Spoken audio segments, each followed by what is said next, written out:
some cobalt here. You need to mix plenty of cobalt, enough to fill the brush and to cover the paper. And then don't feel that you have to, when you paint a large wash like this, it has to be painted in bands. That's the traditional way of teaching how to paint a wash. But in reality, as long as you pick up the underside of each brush stroke and keep it flowing, you'll be okay. And you're less likely to get stripes, because if I go all the way across with one brush stroke and then come back there, this may have dried by the time I get to the end. So I'm just moving that wash down.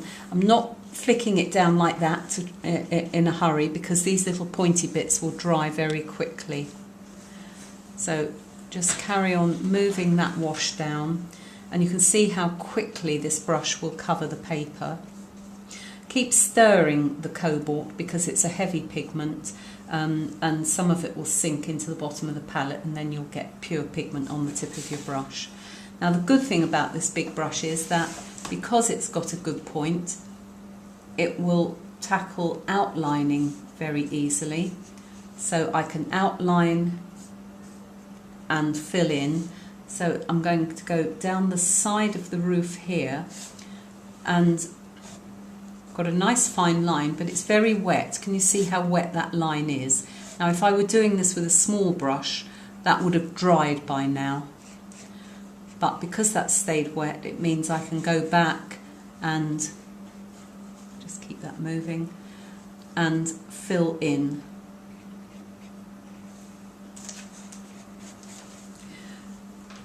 And that makes this an ideal brush for doing backgrounds as well, of course.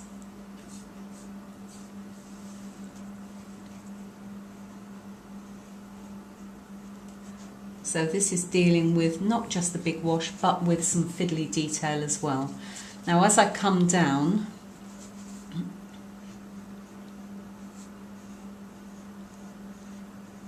let's go down the side of that roof.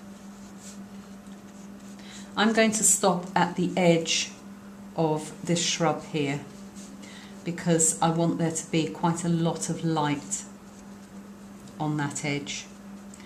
But I'm just stippling to get a nice natural edge to that bush.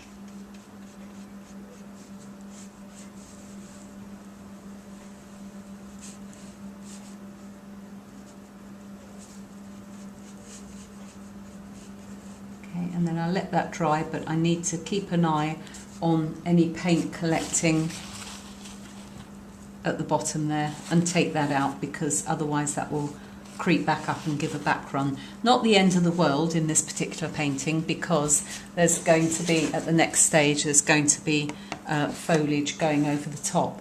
So although there's not a lot of sky showing in the finished painting, this wants to be sitting behind the tree.